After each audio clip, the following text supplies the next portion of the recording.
Hey guys, this is Carrie, and in this video I'm going to be teaching you the beginning of how to build this game. So this is going to be a really awesome project because it's going to be like a culmination for everything that we've learned this whole year. Also, you're going to have a pretty fun game to play. It's a little bit addictive when you're done creating this project. And the last reason why this project is really important is it's an example of what you can do for part of your AP test. So the AP test in computer science is a little bit unique. It's split into two parts. What we're going to be starting in this video is an example of something called the AP Create task. And this is worth 30% of your test score. The other 70% is going to be a multiple choice section that you'll take in 2 hours. And that will be in May that you take that. So the Create task is worth 30% of your test score. And unlike most tests, this doesn't happen in one period. It actually happens in class. And we're going to be working on it in April, as soon as we finish this project.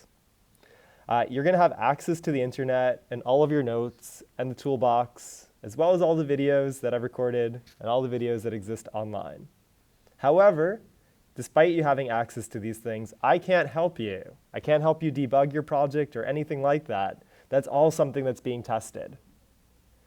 This project is going to be due May 1st, and we'll have to submit it to the College Board.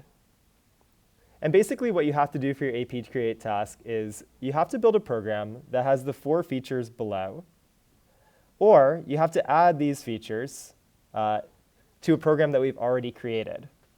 And the 4 features need to be things that you've developed on your own.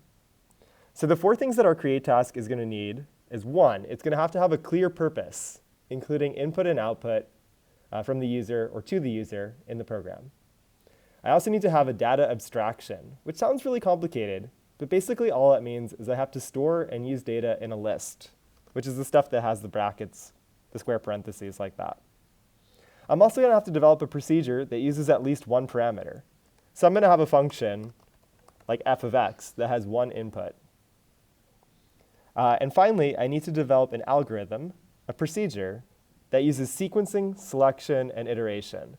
And we'll talk more in detail about this, but sequencing means that the order of the steps in my procedure matters.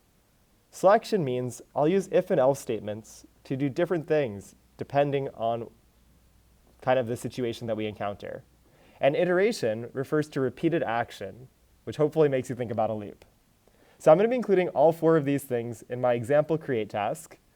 You should program along with me because this is going to be a graded assignment, and you'll have a cool project at the very end of it. But also because it will give you a really good feel for what's being asked for you on your AP test.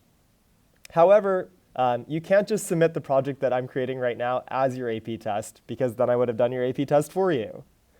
So as we do this project, I'll try to connect it back to the 4 needs that I have for my Create task, and I think you'll see those. So today I'm going to be developing the player's functionality, as well as clearly establishing a purpose to my project, including the input and output. So let me get started. I'm going to create a new REPL, HTML, CSS, and JavaScript, and I'm going to call this Circle Game 2023 version 2 because I've made a mistake in this video. All right, here we go. So in order to clearly establish the purpose of my program, I think I can really establish that in the HTML. So I'm going to delete the starter text, which hopefully feels really familiar to you at this point. I'm going to delete the starter text down here, which has to do with creating a badge, and I'll leave the script tag that links to my JavaScript file. To establish the purpose, I'm going to create a title to my project, which is an H1, Circle Game. I'm not supposed to include my name if this is my real Create task, because they don't want to include any biases about, like potential biases in grading that may be subconscious for the graders, but I'm going to include my name because this is not a real Create task. I'm not a senior in high school. So game by Carrie, and you can put your name there. You would delete that from your real Create task. In order to establish the inputs and outputs of my game, I think it could help to have some directions for my user about how to play the game. So the directions are going to be use the arrow keys. That would be the input, right? They're going to be pressing keys on the keyboard to control the player, character. Try to eat as much food as possible while avoiding the bad guys. All right, so I've got my input established here. And really the output for the user is going to be the visualization of the game. In order to do that, I'm going to have to build a canvas. So all of the visualization, all of the output for my game is going to be drawings on a canvas like what we've been working on. I'm going to establish a height of 600 and a width of 800. We don't put units here, but the units are pixels. I'm also going to put an ID on my canvas of canvas so that I can get it later. All right, let me pop over to my CSS before I load up my page. I hate the starter text here too, so I delete it. I'm going to make the font family of everything on my page sans serif, because I like the way that font looks better. I'm also going to make everything on my page have a light green text color, which is just the color style. I'm going to make the body of my web page black. Oops, I have to do backgrounds. Black. That way I have an all black screen here. On the canvas, I'm going to put a border on it of 10 pixels solid purple, and that way I can see my border standing out. I'm also going to center all of this stuff, so I'm going to throw a text-align center in the global selector. And then I'm also going to do a display block margin auto on the canvas because that gets centered in a different way than the other elements. Let me take a look at my page to see how it's looking. All right, circle game. Use the arrow keys to control the player character. Try to eat as much food as possible while avoiding the bad guys. I think it's looking pretty good. All right, so let me get started by coding some JavaScript. So I know that when I play this game, I'm going to be interacting with the canvas. So my first step is going to be to get the canvas. And hopefully this feels familiar. I'm going to use document.getElementById in order to link up the information from the HTML page with my JavaScript page. Now, what I'm going to be doing is I'm going to be drawing a player character that moves across the screen. And we've worked a little bit with movement already. So I know one of the things that's important about movement is as the player moves, I have to erase the old drawings. So I'm going to be creating a function, and I'm going to call it drawBackground, because what I'm going to do is every time through the game, I'm going to erase the current background by drawing this black square over it, so I can draw the new position of the player as well as the bad guys. So function drawBackground. And drawBackground is not going to have any parameters because it's always going to be doing the exact same thing. I'm going to take a look at my old game and just remind myself, okay, so I used that light green color for my background. So I'm going to do the same thing. Oop, let me just die in this game. Okay, I'm going to do the same thing here. So I'm going to say, and you can go to the old classroom projects and copy and paste this, but I'm going to be drawing a rectangle here. I forgot. In order to draw on the canvas, I need to get the context. So let me say let context equal document, nope, not document, canvas.getContext2D. And this is that tool that we use in order to draw anything on the canvas. So I'm going to do ctx.fill style, capital S, equals light green, because I want to draw a light green rectangle in the background. I'm going to do ctx.beginPath, because I'm starting a new shape, ctx.fillRect. And my rectangle is going to fill the entire background from 0, 0, with a width of 800 and a height of 600. So 0, 0 is the starting x and y coordinates. The width is going to be 800 and 600, and that's coming from the dimensions that I put in the HTML canvas. And then I'm going to do a ctx.fill to color it in. So let me call the drawBackground function here and see if it's actually working. Sick, I've got a green rectangle. I'm ready to play my game on this surface. So next up, what I'm thinking is I want to draw the player. So I'm going to create a function called drawPlayer. And I'm thinking that my player could be really simple. I'll just put like a circle in the middle and maybe give it some eyes. So for the draw player function, I'm going to copy and paste this and then change some of it to make it a circle. So I'm thinking that my player will be like a yellow smiley face. So I'll do ctx.fillStyle yellow. I'm going to create a shape, which is good. This time I don't want to do a rectangle. I want to do a circle, so I'll make it arc. And for arc, the coordinates here, the parameters, are going to be the center, which I'll put at the center of my page to start, because I want the player to start off in the center. The radius, which I might have to use a little bit of guess and check to get right, so I'll make the radius 50. And then for my angles, I'm going to go from 0 to 360. But I'll remember that in computer science, I have to do 2math.pi instead of 360 radians. I'm going to call the draw player function after the draw background function, so that now I draw the background and then draw the player on top. Let's see how it looks. Okay, 50 is pretty good actually. I think that's a good size for my player. You can make your player a little bit smaller, which might make the game a little bit easier, or a little bit bigger, which might make the game a little bit harder since we're trying to avoid bad guys. But if you do change the size of your player, you may have to adjust some measurements later on in the video, but I think that's okay. So now I want to put some eyes on it. So what I'm going to do is I'll just label kind of these parts within the draw player function. I'm also going to draw some eyes on, maybe I can just say left eye, right eye. So for my left eye, I'm going to make a white circle. This one is going to have a center that's a little bit to the left and a little bit up. So I'm going to go back 25 for x, and then down maybe 10 for y, and see how that looks. So I'll do 375 here and 290. The radius for my eye is going to be a lot smaller, so maybe I'll do 20. Let me see how that looks. All right, that's kind of cool. So I'll make that one of my eyes.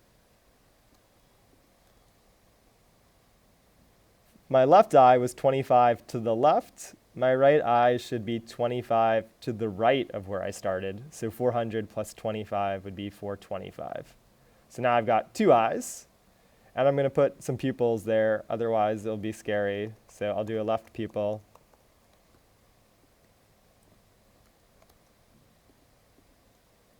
And that's going to be a little black circle. I maybe like, I could put it right in the center. Let me put it right in the center. So I'll keep it with the same center, and then maybe make the radius only 5. So that should be same center as the white circle. Oh, that's kind of cute. Awesome. And then I'll also do a right pupil, which will be a little black circle in the right eye. So this one will have the same center as the right circle. And I've already changed the radius to 5, so that it's smaller than 20. So it should have it right there. Sick. Okay, this is my player character. And maybe I want to upgrade the graphics a little bit later, but I don't know if that's going to be the best use of time in this video. So continuing on, I feel like the next step to this is I'd like to be able to draw my player at any position. So I have an interesting choice here about how I'm going to start to represent my player in the game. And I could write out the player's x and y coordinates all as separate variables, like this player x is equal to whatever, player y is equal to whatever. But I feel like having all of these different variables that are related to the player might get a little bit confusing. So my instincts say I should store all the player information as a group together. So I'm going to create a variable called player info, and the structure of that is it's going to be a list. And it will have the player's x and y coordinates inside of it. So let me start off my player at the center, which would mean the player info should start off at 400, 300. And now what I want to do is I want to change my draw player function a little bit.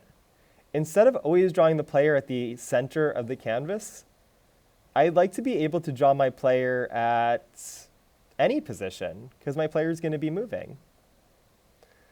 So to do that, I'm going to say that the draw player function needs to take in a parameter. It needs to take in this player info so that it knows where to draw the player.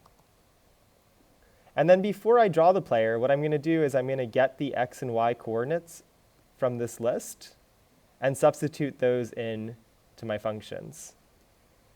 So I'm going to say, get the coordinates from the player info list. So I'm going to say, let the x coordinate be, go to player info, and the x coordinate is always going to be the one that's in the first position. But in computer science, we call that the 0th position.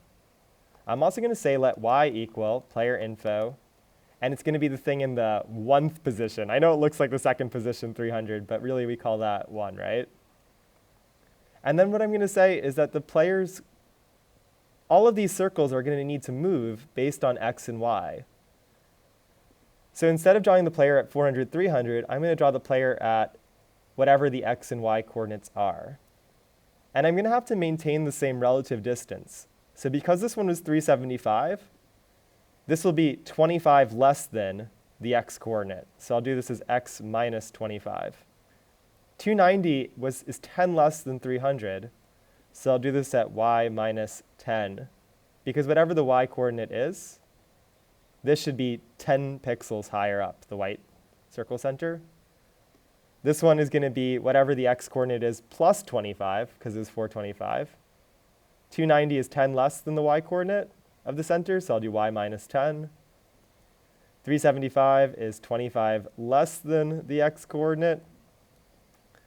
This is 10 less than the y coordinate. This is 10 more than the x coordinate. 290 is 10 less than the y coordinate. And now when I go down here to draw the player, because I have a parameter, the player info, I'm going to need to insert this list, player info, into the function. So I'll just put player info. Now, when I refresh this, it should look exactly the same. Sick. That's a good check. Hopefully you do that too. And if I want to move the player to the right a little bit, I can change 400 to maybe 500. Let me see if that works. And you should check these too. So when I do 500 and I refresh it, yeah, he does move to the right a little bit. It's just a little bit of a lag. You have to refresh it maybe a couple of times. To move him up a little bit, I have to make the y coordinate a little bit lower, so 200 should move him up. Sick, that works awesome. All right, so I feel like things are moving along pretty well here. I'm able to draw my background. I'm able to draw my player. Now, in order to establish movement, what I really want to do is I want to repeatedly draw the background and draw the player, and that will create the illusion of movement, just like we did when we did the moving image project. So what I'm going to do here is I'm going to create a game loop. And this is a feature that most games have. It's a loop that basically does all of the functionality of a game. It checks for user input, it updates the position of the player, and then it redraws the screen as an output so the user can see what's going on. So I'm going to say let game loop equal. And the same way that we used a set interval loop for our moving image project, I'm going to want to regraph or re-show my user the visuals every 25 milliseconds. And that will create the illusion of moving because as he moves periodically, the user will actually see, like a flipbook, the character moving. So I'm going to say let game loop equal set interval function. So I'm creating a procedure here with no parameter. And that procedure is going to repeat every 25 milliseconds. I don't know if that's the right amount of time. And basically what I want to do so far is I want to move this stuff into my game loop. Now, if you play a lot of video games, you'll notice that this is actually like the frame rate of the game. It's how fast the visuals refresh. So my frame rate is going to be 1 frame every 25 milliseconds. And every frame, I'm going to redraw the green background and then redraw the player. So again, this shouldn't look very different. There is a loop happening in the background here, but since my player's not moving, nothing's changing. So the last step for this video is going to make it so that the player moves. Let's do it. All right, so I'm going to put my player back at the center. And when I talk about movement, I'm talking about speeds. And I'm thinking that I want my player to have different x speeds and different y speeds. So let me add those to be part of the player info. So the 0, 1, the tooth coordinate of player info, the one that's in the third spot, will be the x speed. And the one that's in the fourth spot, which is really like bracket 3, will be the y speed. So I'm going to start my player moving to the right. So my x speed is going to be a positive number. And since I'm not moving up and down at all, my y speed is going to be 0. So I'll say my x speed is 2 and my y speed is 0. Let's see if that makes my player move. Nope, my player's still not moving. And the thing that I'm missing basically is I don't have anything that's changing the coordinates of the player. So in order to change the coordinates of the player, I need to have an update player function. So I'm going to say that every time through the game loop, I want to draw the background, I want to update the player, and then I want to draw the player at its new coordinates. So let me make an update player function. Let is to create a variable. I wrote the wrong thing there, so I'm going to say function update player. And in order to update the player, I need to take in the player info. Now, in order to update the player's position, basically I want to, when he's moving to the right, I want the x coordinate to go up. So the way I could do is I could say let the x coordinate here equal the old x coordinate, 400, plus the x speed, and that would be 402, 404, 406, and so on, and he would move to the right. I can also do the same thing for the y coordinate, and this works really well because the y coordinate is 0. Even if I'm adding it a bunch of times, adding 0 a bunch of times doesn't change anything. So let me do that. I'm not going to do a let. I'm going to say take player info, and the new x coordinate, the thing that's in position 0, which was 400, should now be equal to the old x coordinate, the thing that's in position 0, plus the x speed, 0, 1, 2, the thing that's in the second position. I'm going to duplicate this for the y coordinate. So for the y coordinate, it's the 1th coordinate is equal to the old 1th coordinate plus the y speed, which is the thing in the third position. All right, let's see if my player moves. All right, I'm having no luck there. Let's see if I got an error. Did I forget to? Oh no, I see what I did. I think I forgot to, when I called this function, to put the parameter. So let me plug in player info to my function. Hey, look, my player's moving. Sick. All right, now I quickly run into a problem, which he moves off the screen. And I think the way that I'm going to have that work is that when the player moves off the screen, I'd like the player to move back to the other side. So what I can do here is I can make a couple of selection algorithms by saying if my player info x coordinate, and we did this for the moving image one too, if my x coordinate is above 800 off the screen, then I'd like to make the x coordinate, if I go past 800, I'd like to make it equal to 0 so that I appear on the right side of the screen. And there's going to be 4 conditions like this. So I'll do some I'll do an else if here for the other x option. If my player coordinate is less than 0, if my x coordinate is less than 0, then I want to make my x coordinate equal to 800, so I'm back on this side of the screen. And then I'll do the same thing for my y coordinates. So let me label these x edge conditions, because these are the edge of my canvas. These will be my y edge conditions. So I'm going to say make player info, if player info 1 is greater than 600, if my y coordinate is off the screen on the bottom, put me back at the top, which would mean my y coordinate is 0. And similarly, if my y coordinate is less than 0, which means I go off the screen this way, make my y coordinate equal to 600 so that I'm on the bottom of the screen. All right, let's see if this crawling off the page feature works. All right, there I go. And yes, I've Pac-Man through to the other side. Wonderful. Now I can't check the other one yet because I have only movement in one direction. So there's only one more part to this video. I know it's been a long one, but I want to get the controls working. So the last bit here is, in order to get the controls working, I need to rely on the user input. And hopefully that makes you think back to event listeners. So I want to say, I'll put a comment here, user controls, and I'll say that the window should have an event listener. And the event type that I'm listening for here is a key down event. And when the key down event happens, I want to run a function, which is this code block right here. Now, this function actually is going to need a parameter.